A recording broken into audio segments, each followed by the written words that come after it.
Miss world పోటీలకు world వైడ్గా craze ఉంటుంది. అలాంటి పోటీలు మన తెలంగాణ రాష్ట్రంలో మొట్టమొదటిసారి నిర్వహిస్తున్నారు.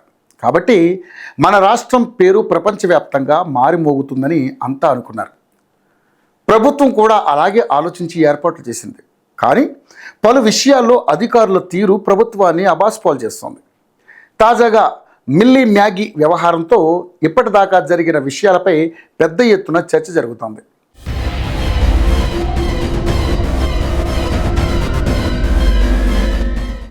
అందాల పోటీల్లో పాల్గొనేందుకు 112 దేశాలకు చెందిన భామలు హైదరాబాద్కు వచ్చారు.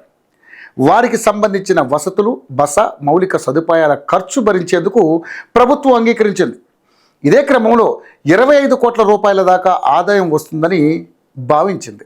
చివరకు స్పాన్సర్లు ముందుకు రాక వచ్చిన వారిని అధికారులు వెయిట్ చేయించి పంపించడంతో ప్రభుత్వానికి అదనపు భారం తప్పలేదు. నిధుల విషయంలో అడ్డంకులు ఉన్నా కూడా ప్రభుత్వం కార్యక్రమాన్ని ప్రతిష్టాత్మకంగా తీసుకుని ఏర్పాట్లు చేసింది. నిర్వాహకులు కూడా స్పాన్సర్లను అందించే ప్రయత్నం చేశారు. ఈ క్రమంలో షెడ్యూల్లోని లేని కార్యక్రమాలను సడన్గా నిర్వహించడం పోటీదారులను ఇబ్బందికి గురి చేస్తుంది. అదే సమయంలో మిస్ యూకే మిల్లీ మ్యాగీ చేసిన వ్యాఖ్యలు సంచలనంగా మారాయి.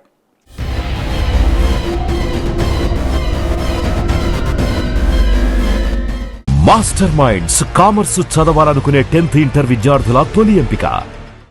చౌమల్లా ప్యాలెస్ దర్శన సమయంలో తనను వేశ్యలాగా చూశారని, అందుకే పోటీల నుండి తప్పుకుంటున్నానని ఆమె చేసిన ప్రకటన ప్రతిపక్షాలకు ఒక అస్త్రంగా మారింది.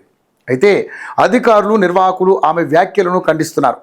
మిస్ యూకే చేసిన వ్యాఖ్యల నేపథ్యంలో తెలంగాణ పరువు తీసిందని ప్రభుత్వంపై ప్రతిపక్షాలు మండిపడుతున్నాయి. దీనిపై సమగ్ర విచారణకు డిమాండ్ చేస్తున్నాయి.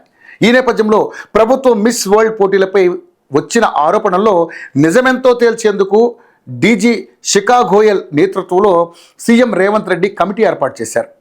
మిస్ ఇంగ్లాండ్ చేసిన ఆరోపణలపై విచారణకు ఆదేశించారు. ఈ విచారణ కమిటీలో అందరూ మహిళా అధికారులే ఉండనున్నారు. సీనియర్ ఐపీఎస్ అధికారి శిఖా గోయల్, ఐపీఎస్ అధికారి రేమా రాజేశ్వరి, సైబరాబాద్ డీసీపీ సాయిశ్రీతో కూడిన కమిటీని ప్రభుత్వ ప్రధాన కార్యదర్శి తాజాగా ప్రకటించారు. మ్యాగీ చేసిన ఆరోపణలు, మిస్ వరల్డ్ పోటీలు జరుగుతున్న తీరును వారు నిశితంగా విశ్లేషించి విచారణ జరిపి ప్రభుత్వానికి నివేదిక సమర్పించనున్నారు. ముఖ్యంగా వేశ్యలా చూస్తున్నారన్న వ్యాఖ్యలను సర్కారు కూడా సీరియస్గానే పరిగణించింది. ప్రభుత్వం నియమించిన ఐపీఎస్ల కమిటీ ప్రధానంగా 5 అంశాలపై విచారణ చేపట్టనుంది.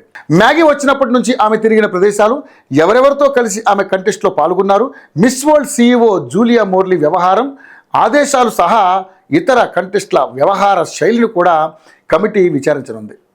మ్యాగీ పాల్గొన్న డిన్నర్లో ఎవరెవరు పాల్గొన్నారు అనే విషయం పైన కూడా ఆరా తీస్తున్నారు.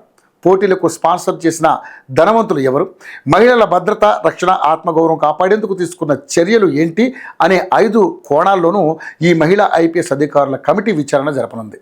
ఈ కమిటీ ఏం చేస్తుందనేది చూద్దాం. మరి